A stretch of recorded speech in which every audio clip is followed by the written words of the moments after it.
isso é uma mentira e essa ainda continua a ser essa política de poder estagnar a sociedade moçambicana, que o governo não está a perceber isto. Saudações a todos que estão a assistir esse vídeo. Se caíste de paraquedas para este canal, deixa o seu like e se inscreva para não perder mais novidades aqui neste canal. O engenheiro Venâncio fez uma demonstração muito interessante quando ele explica que ainda que o Rand ou Emalangen estivesse a 4 vezes 52 ou 53 não chega a 300. Se nós considerarmos 4 vezes vezes 25 ou 50, 55 ou 60 randes, né? São 240. Então, o homem do muquerista, o Sodecar Novel, disse em voz alta que há muita divisa. Se ele quiser $1 milhão, não abrir e fechar de olho, ele sabe onde ir buscar. Ali, próximo do Banco de Moçambique. Mas no setor informal. Está no setor informal. Quem mete o dinheiro no setor informal? Não achas que o dinheiro pode sair do Banco de Moçambique e ser entregue ao setor informal?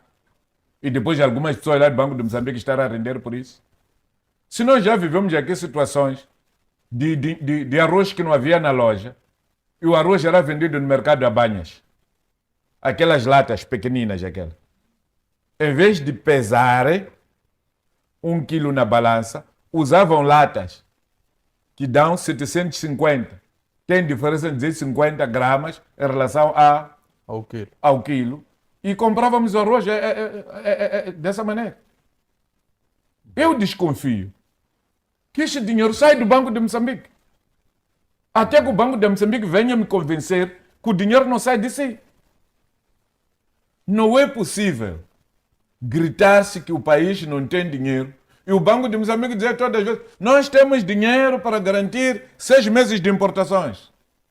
Temos dinheiro para garantir 7 meses de exportação. Por que não pegam esse dinheiro, dar a do Gongo, para do Gongo comprar matéria-prima na Suazilândia e na África do Sul e aumentar a produção? Em vez de exportar 5%, exportar 20% da sua quê? Ou 50% da sua produção, que é para compensar a parte dos moçambicanos. Exato. Isto aqui é brincadeira de mau gosto. Há condições, sim, para se reduzir o preço do cimento na República de Moçambique. O que não quer é que o governo não quer reduzir. Da mesma maneira que agora, sem que o presidente tenha escrito no seu discurso, no seu programa, agora já aceita que pode tirar o IVA. A pergunta que se faz é: afinal, quem decretou o IVA? Foi o governo, através de uma proposta de lei apresentada à Assembleia da República. Será que o governo, sem a Assembleia, pode reduzir o IVA? Não. Por isso, o povo moçambicano não se deixa enganar. Só poderão sentir efeito da redução do IVA em abril. Porque este governo, antes da Assembleia reunir em sede própria, não tem como reduzir o IVA, porque o IVA foi aprovado por lei. E nós chamávamos a atenção na altura que é melhor deixar de trazer de novo o IVA para os produtos da primeira necessidade, porque os efeitos da Covid, os efeitos dos ciclones ainda se fazem sentir na vida do povo moçambicano. E eles negaram. Exato. A mesma questão se levanta em relação ao combustível. Por que o combustível é mais caro na República de Moçambique e mais barato na Suazilândia e mais barato na África do Sul e na zona de Mpumalanga? Enquanto nós temos terminais oceânicas. Por que o combustível está igual a Joanesburgo e Maputo, a Mbabane e Maputo, a Harare e Beira, quando Beira tem terminal oceânico? Portanto, há muita coisa aqui que este governo precisa de nos explicar. Por isso que eu dizia, ainda bem que o senhor Cabulou agora está a ter problema na defesa do seu trabalho de cábula. Ainda estamos a começar. Muito bem, Dr. Muxenga. Muitíssimo obrigado. Agora passo a palavra ao Dr. Pangaia para fazer uma pergunta dupla.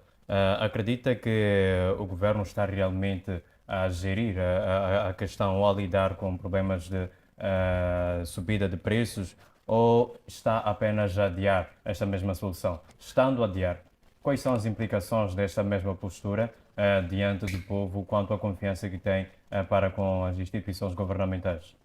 Olha, é assim, o governo deve, de alguma forma, poder analisar as políticas públicas que estão em curso neste momento e perceber também o que é efetivamente defende a sociedade e aquilo que está a prejudicar a sociedade. Essa questão, por exemplo, não há como poder pensar neste momento em baixar ou subir o custo de vida sem que se reveja as políticas públicas proibitivas para a qualidade de vida da população. Vocês lembram? Só para dizer que todo aquele que tem ideias de poder trazer o bem social, ele é combatido através de políticas que lhe é infringido para poder seguir. Vocês lembram-se muito bem quando se construiu a estrada circular de Maputo, se construiu a ponte Maputo-Catembe, era para permitir a circulação rápida de pessoas, bens e serviços. Então, há quem percebeu que isso iria alavancar o bem-estar na cidade de Maputo, dentre vários outros, inclusive na região, porque a ponte Maputo-Catembe, ela liga Botsuana, liga a África do Sul, dentre vários outros países. Então, construiu-se aquilo como uma das premissas da SADC, para que Moçambique tornasse também a ligação com os outros países da região. Então, há quem viu isso como uma das formas de combate à pobreza. O que fez? Colocou barricadas nessas estradas, as tais portagens, para poder frear a circulação de pessoas e bens.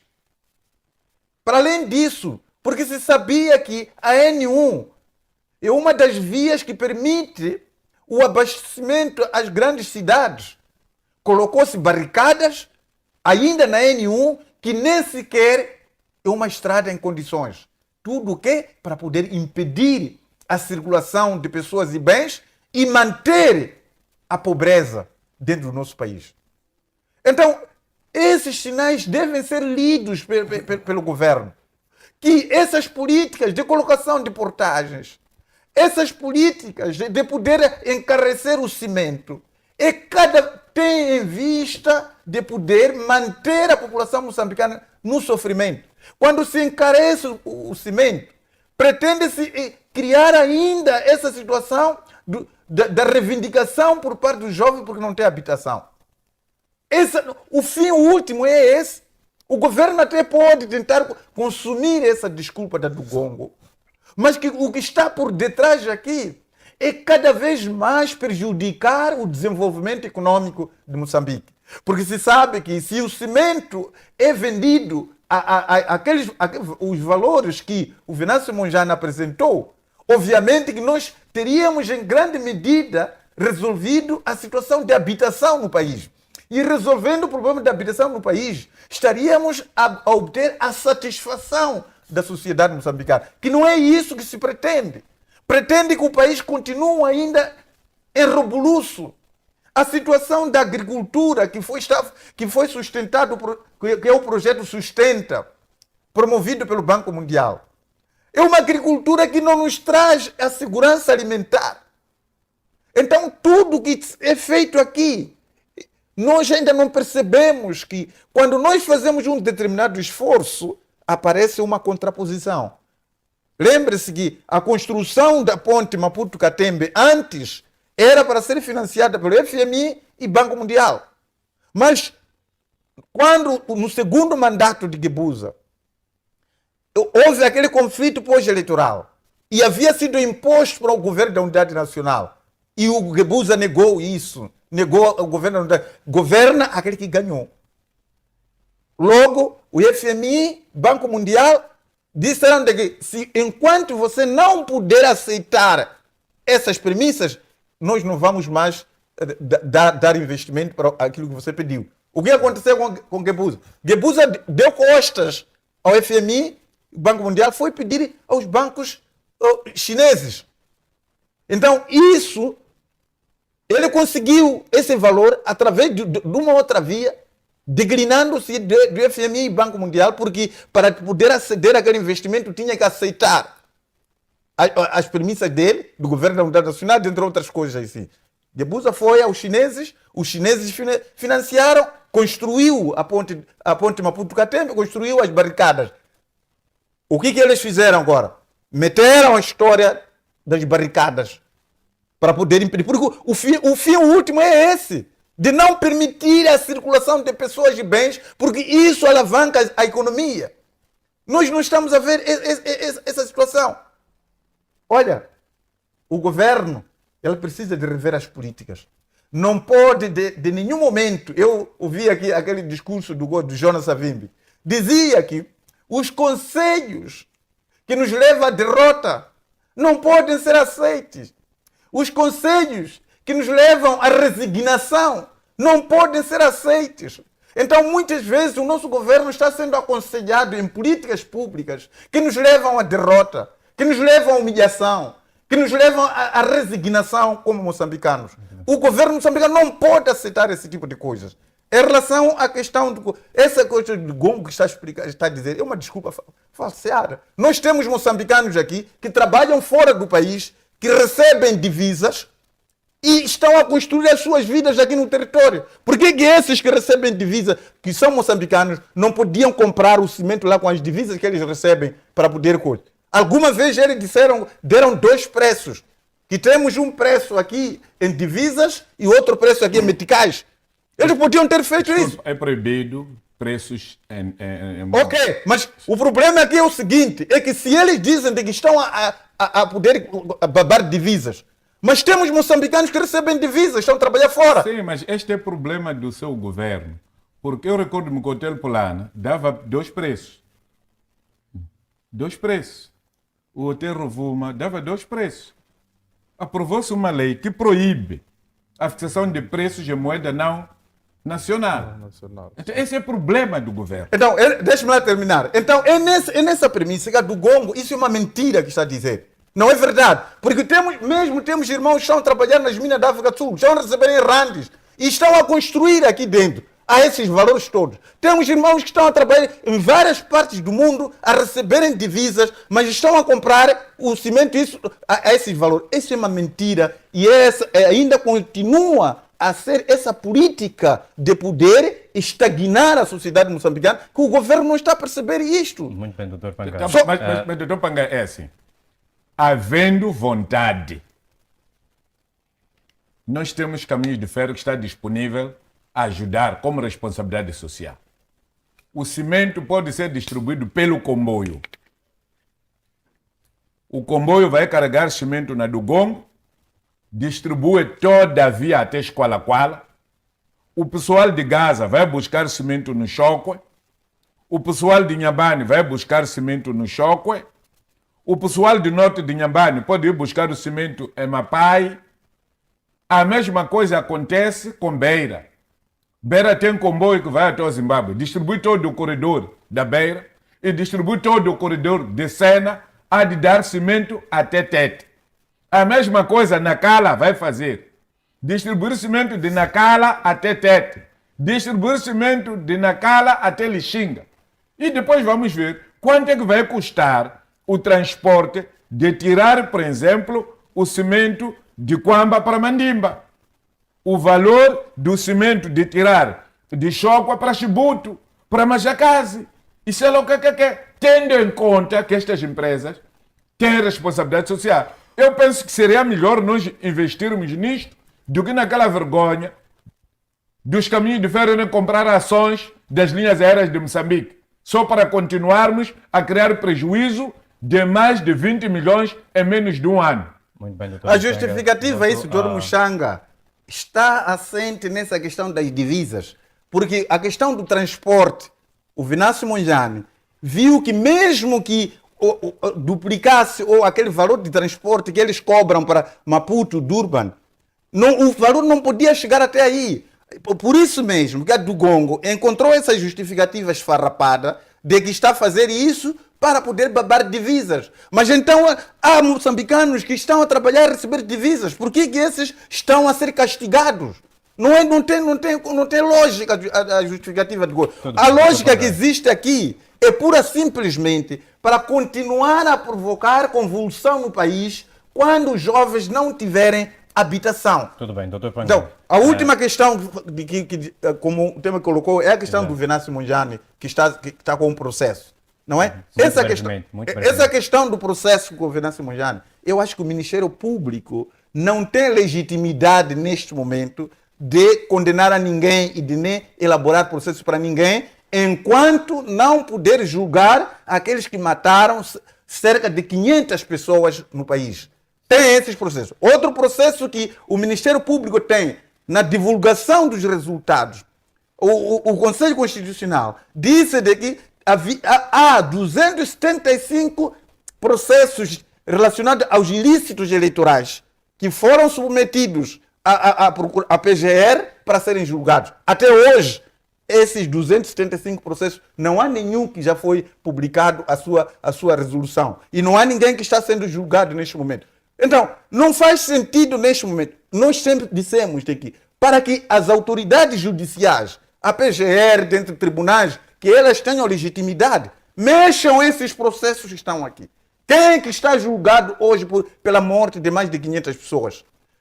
Quem é que foi julgado pelos 275 ilícitos eleitorais que entraram na Procuradoria e que até hoje ninguém está a ser julgado? Então, qual é a legitimidade que vai ter com relação ao processo que está nesse momento com o Venâncio Mondlane? Então, é exatamente nesse sentido em que, para que as nossas autoridades elas tenham efetivamente legitimidade, tratem os processos de igual maneira. Não vale a pena pensar, olha, esse aqui deve ser julgado, o outro não. Por que não julgam os que mataram? Qual é o problema? Por que não julgam esses que cometeram ilícitos eleitorais? Qual é o problema? Muito obrigado. Tudo bem, doutor Panga. Volto mesmo, continuo consigo para fazer a última pergunta que eu tinha colocado. Qual é o impacto, se estamos diante de um problema, muito brevemente mesmo, para gerirmos a questão de tempo, qual é o impacto que pode existir caso estejamos diante de um problema, se o governo insistir numa postura de adiar uma solução sobre a confiança do povo quanto então às instituições governamentais, muito brevemente? Olha, é assim, aqui o CNE, Conselho Constitucional, mergulhou esse país na situação em que nós nos encontramos. Era, se calhar, um mal menor se tivesse anulado as eleições. Porque as eleições são para poder justificar a vitória e a derrota. Por isso que as eleições devem ser livres, justas e transparentes. Quando são assim, aquele que perde, ele não tem motivo de poder se reivindicar. Porque as eleições foram livres, justas e transparentes. Ele reconhece que foi derrotado. Não vai reivindicar nada. Então, tendo em conta esses 275 ilícitos eleitorais que ocorreram lá, e o Conselho Constitucional teve conhecimento desses ilícitos. Mesmo assim, validou as eleições. E hoje estamos nessa desordem. Aquele que foi derrotado não concorda que foi derrotado. Sim, então, é nesse contexto, enquanto existir uma situação dessa em que o derrotado tem alguma crença de que ganhou as eleições, e depois temos um governo que diz que ganhou as eleições, o resultado é essa. Vimos ainda ontem, foi ontem ou hoje, que o primeiro-ministro foi vaiado. A escolta do presidente ficou entrada em algum ponto. Então, é essa situação que nós temos que passar. Mas se nós aprimorássemos os nossos processos eleitorais, que cada um soubesse, visse a sua posição e convencer-se com essa posição, não teríamos esses conflitos. Tudo bem, então acredita que adiar algum problema, mais especificamente a questão da alteração dos preços ou subida dos preços, não apenas dos cimentos do Gongo, pode estar a minar a confiança que o povo tem nas instituições Eu acho que governamentais? esse é um motivo. É um motivo que está a esconder muitas outras coisas por detrás das eleições. O motivo principal aqui são os resultados das eleições. Tudo bem. Então, muito obrigado. coloca-se. A duvidar, todos eles. É verdade que nós estamos a desprezar o nível de vida que subiu. E é por causa disso mesmo que as pessoas estavam a pensar que o custo de vida, dentre vários outros problemas, haviam de ser resolvidos através das eleições. E como isso não foi feito, agora estão a tentar obrigar que o governo atual ele procure resolver esses problemas. Tudo E que está a ser. Para poder resolver problemas desta natureza, passa necessariamente por dar uma reviravolta da ideologia atual. Muito bem, doutor É Pandora. assim, desculpe. Um governo que leva um mês a constituir-se, depois de alguém ter tomado conhecimento de que ganhou eleições em outubro, ficou novembro, dezembro, janeiro, fevereiro, ainda não esquematizou, não sabe com quem vai governar. Não sabe, pensou em ter um inspetor-geral a nível da presidência. Não sabe quem deve ser o inspetor-geral. Ainda está à procura. Não sei se está à procura em colaboração com Maziones, ou com profetas, ou com curandeiros. Ainda está à procura de secretários de Estado para ministérios. E nem sabe quantos secretários de Estado terá que nomear. Na educação, por exemplo, já prometeu o ministro secretário de Estado para a Cultura. Se tem secretário de Estado de Cultura, então terá que haver um secretário de Estado para o ensino geral. E depois terá que haver um secretário de Estado para o ensino técnico, profissional, superior e técnico profissional. Quando formos à economia, precisaremos de quantos? Se ele leva um mês para fazer esse exercício, acham vocês que em 100 dias vai trazer solução para os problemas capoconhos do povo moçambicano?